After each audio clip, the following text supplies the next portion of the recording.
News time, 8 minutes after 8 o'clock on this Wednesday.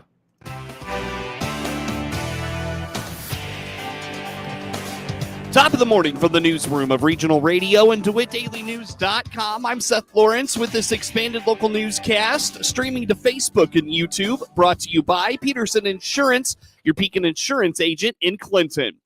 DeWitt County Museum Administration is excited that the response to the Morning More exhibit has been so good. Candlelight tours for the remainder of the month are sold out. Director Joey Long hopes, though, that won't keep those interested in checking out the exhibit from coming out for the remainder of October. Well, I can tell you that it certainly is exciting for me, Seth, and I think that everyone who attended the first Morning More candlelight tours on Saturday night would agree with me that it was quite exciting. So you and I have talked on the phone, talked on the air a little bit here and there about what it is with the Morning More event that we have going on.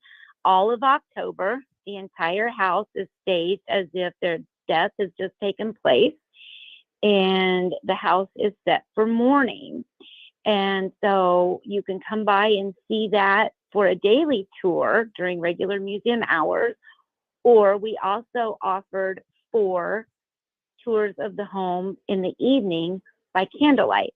Now, those are all sold out. We did a fantastic job of, selling out the tickets. We even oversold a little bit in some cases on some nights, which I apologize. That does make it rather crowded, but wanted to give as many people the opportunity to see it as we could.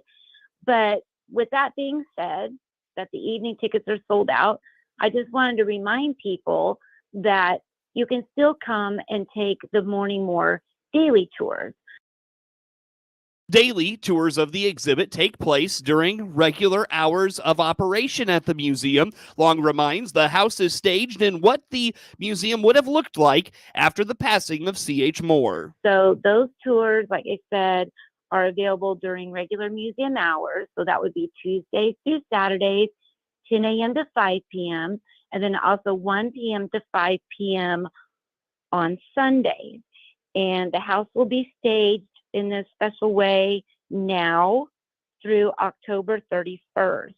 While you won't see all of the things that come along with the candlelight tours, there's still plenty to see as far as learning about Victorian mourning customs and rituals, and just kind of, walking through and experiencing the house as it would have felt if a Victorian home were in mourning.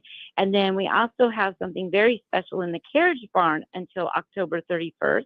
We have a period hearse set up. So that's something that we brought in thinking that would be a great tie-in with this exhibit. We kind of surprised people with it on Saturday night, and I will say they certainly were surprised. Just a really nice final touch to the tour when you come by. So I'd like to remind people, if you weren't able to get a ticket, please do come for a daily tour. I also want to remind people that this is a one-time special event, not an annual event. So, this won't be back next year. So don't delay. If it's something that you think you'd like to come and experience for yourself, be sure to come and see us soon.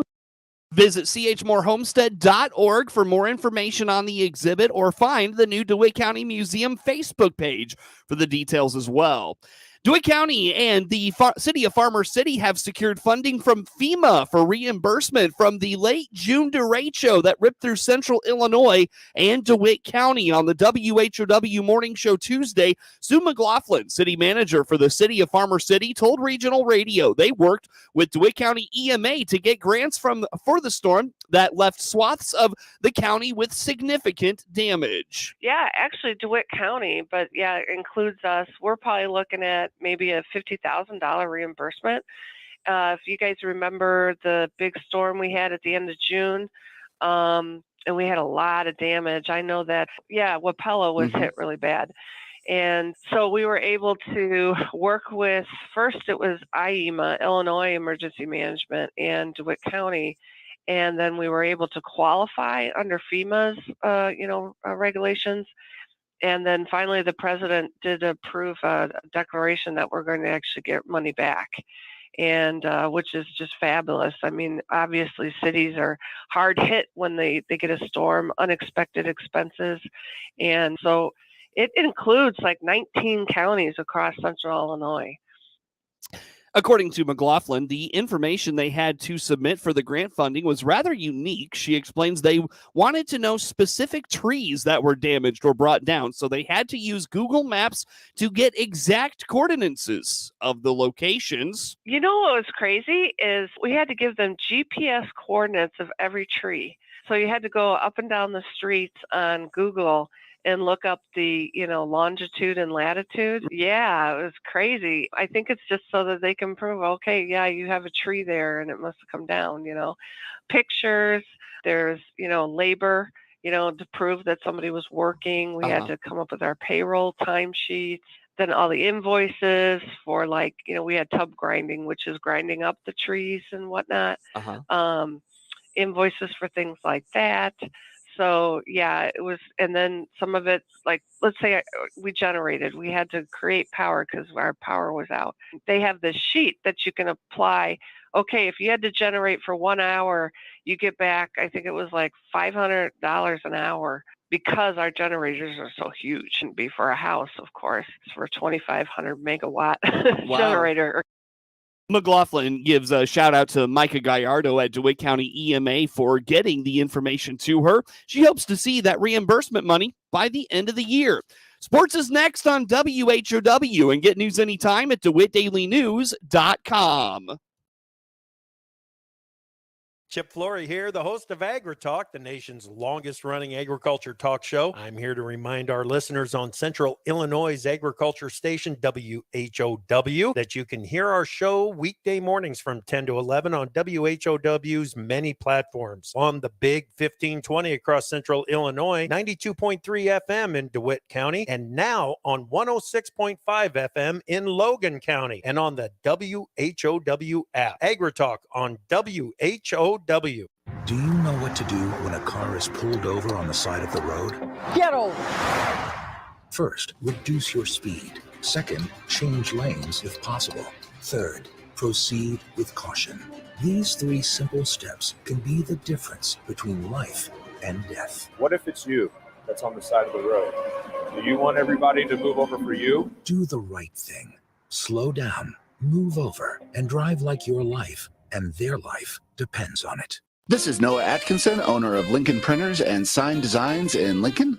Small business is the lifeblood of our communities. That's why I'm proud to be the exclusive sponsor of the WHOW WEZC Lincoln Printers Business of the Month.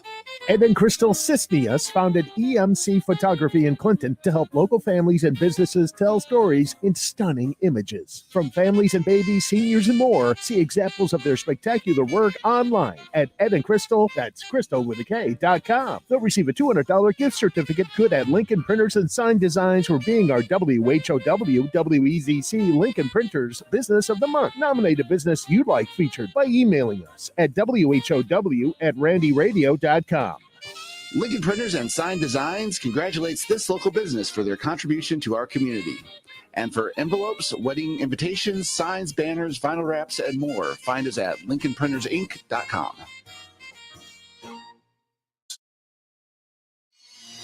With SRN Sports, I'm Michael Harrington. Let us turn first to baseball postseason action. Philadelphia Phillies, they can certainly swing the bats, and they certainly did it last night.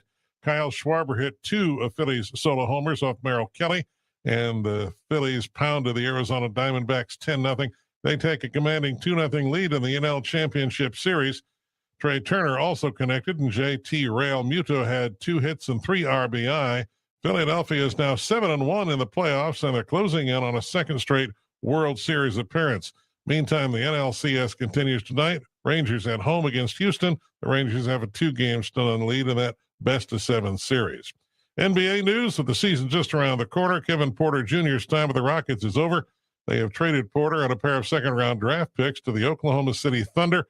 OKC also sent Victor Oladipo and Jeremiah Robinson-Earl to Houston. This is SRN Sports. There was National Hockey League action yesterday. The Vegas Golden Knights edged Dallas 3-2 in a shootout. It was Carolina over the Sharks 6-3. Colorado 4, Seattle 1. The Oilers beat Nashville 6-1. Kings 5, Jets 1. Sabres over the Lightning 3-2 in overtime.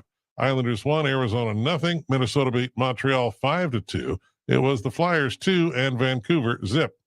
NFL news, the league is looking to eliminate the hip drop tackle and will discuss the so-called tush push in the offseason. League executive Jeff Miller says that the hip drop tackle increases risk of injury by 25 times the rate of a regular tackle. Seahawks quarterback Geno Smith briefly left a game against the Giants in Week 4 after getting injured on just such a tackle. The league made the horse collar tackle illegal several years ago and may do the same with this. This is SRN Sports.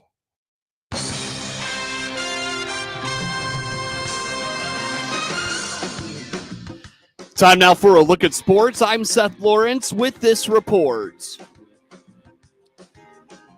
Clinton football coach Ron Bass is calling his team's 28-12 loss to Shelbyville last Friday night a learning experience. The unofficial Central Illinois Conference Championship game was back and forth and much closer than the final score would indicate.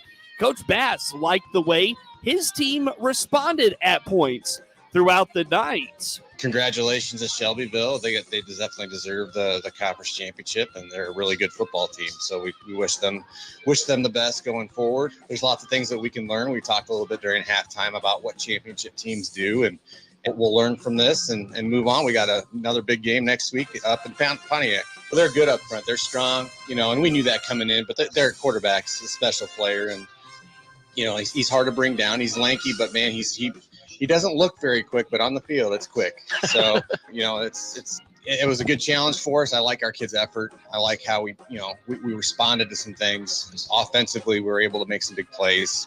So like I said, we'll take a look at the film and learn from it. Part of the learning experience for Coach Bass was the championship caliber plays Shelbyville made at crucial points in the game, and his team not making enough of them. And we talked about this at halftime. I said, that's what championship teams do. A championship team's going to get that stop right before halftime, or you're going to get that score before halftime. And, and so they made plays and we didn't make enough of them. And so, yeah, we had plenty of opportunities to stop them. So, and we didn't get it done. You can't have those types of mistakes against a team like this. You just can't. You have to play mistake-free football, and so you looked at them. They didn't make as many mistakes. Now they did start off the game with a snap over the head, but that was it, done. We had a few snaps that were not very good, and so those mistakes hurt. You lose that down, you lose yardage, and so you can't do that against a good team. Coach Bass's message to his team, he's proud of them, and they earned the right to be playing for a conference championship in Week 8 of the high school football season. Yeah, I told our kids, you're proud of them. You earned this opportunity. I know it hurts, but, you have some other goals that you can still accomplish before the season's end. So we'll see how well we respond next week at Pontiac and going into the playoffs. It's off to Pontiac Friday night for Clinton to wrap up the regular season. Pontiac is 2-6 overall. An advantage for the Maroons might be having John Johnson on the sideline, the previous head coach at Pontiac. Johnson is the co-offensive coordinator for Clinton. You won't find Monticello football coach Coley Welter down too much these days, but after Week 7's disappointing 22-17 loss to Paxton Buckley Loda, the Hall of Fame coach was really beating himself up and nearly at a loss for words. Those feelings of disappointment and even a bit of despair turned to elation after his team picked up a crucial 21-13 win over Prairie Central on a wet and windy night in Fairbury Friday, bringing the Sages to playoff eligibility again in 2023. You talk about backs to the wall. Last week was so disappointing, and to think, this team's too good to not be in the playoffs. And granted, we've got 3 losses, and next week's going to be a bear. But that's just speaking to our conference, how good our conference is. I can tell you this, that all year long, this team has been a joy to coach. They have practice. They've done everything we've asked them to do. Even their quote unquote bad practices aren't bad. It's just. I told them after the game, I would have been very disappointed for this group not to make it, because they've been one of the more enjoyable groups. To your point, I thought about what you just said. I was like, I've told them all year, you persevere, keep pushing, you will reap the rewards, and you just hope that it comes true, because you're preaching it and you want them to, to see their efforts be rewarded. Senior quarterback Luke Teschke put his team on his back and played a near flawless game in the win Friday, picking up tough yards for first downs and making smart decisions in the passing game. Coach Welter felt his first-year quarterback trusted himself more Friday, and it paid off for him. I mean, what can you say? We talked about it all year long, and the kid is he's just a great kid. Let's start there. But yeah, I mean, he cares about his teammates. He's tough. He can do a lot of different things, but mostly he's tough, and he showed that tonight. But early on, we thought he was, last week we felt like he was thinking too much. Make your read, trust your read, trust your read. And early, I thought he was in that mode, and I thought he was tippy-toeing a little bit at the beginning just because he was trying to find his path. But that's a big, strong kid. And it's like you said, once he realized, hey, I just got to go. That made all the difference in the world. He was a little bit more like initially like, okay, because sometimes when you're as good as he is, you think, okay, I can go away from what the play is and do it all on my own. And that's why I thought last week happened a little bit. Like he was leaving his read too early, and we try to get him to just be patient, trust your read, and just go with it. And he delivered the ball on time. He wasn't hurried. He was accurate. And the receivers ran good routes. On the second play from scrimmage, Prairie Central ripped off a 64-yard run that set them up at the 1-yard line, but the Sages forced a fumble, and the Hawks did not get inside the red zone again until late in the fourth quarter. Coach Welter says plays like that are why you always play hard. So those are the types of things that you tell teams forever and ever and ever, because if Cole doesn't make that tackle, you think, okay, they're at the one, they're going to score. No, they didn't, and I got to go over and give that kid a hug, because that was a huge play. And, and then when they fumbled, that's when I was like, okay, God's in this. I know I'm going to get fired, but I don't care. Coach Welter was very pleased with how his team methodically moved the ball on a couple of long drives, keeping the Prairie Central offense off the field. The Sages wrap up its regular season with a home game against rival Tolono Unity Friday night at 7 p.m. Hear the action on 95.9 FM WEZC and online at DeWittDailyNews.com.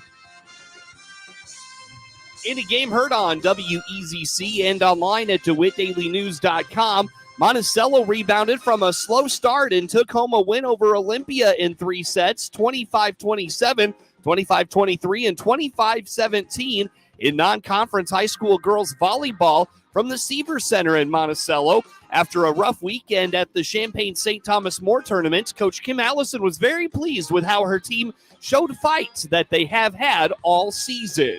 After the tournament this weekend, we weren't playing with energy. We kind of lost a little bit.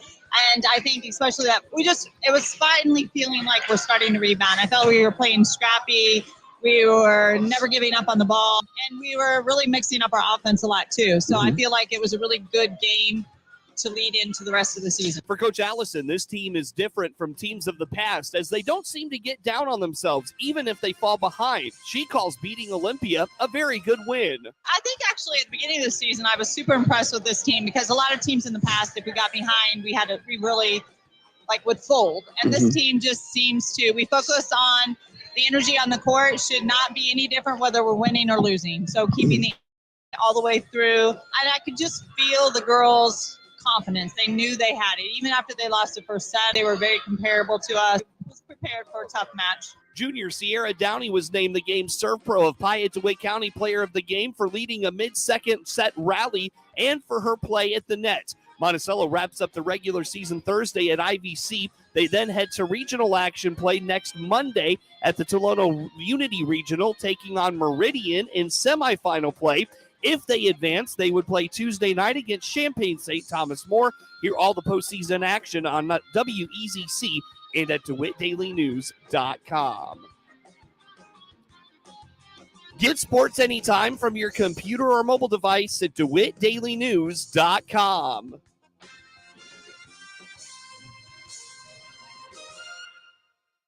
MR Systems Wireless is your local internet provider for Clinton and surrounding area. They have the products you want and the local service you deserve. MR Systems Wireless Internet Service for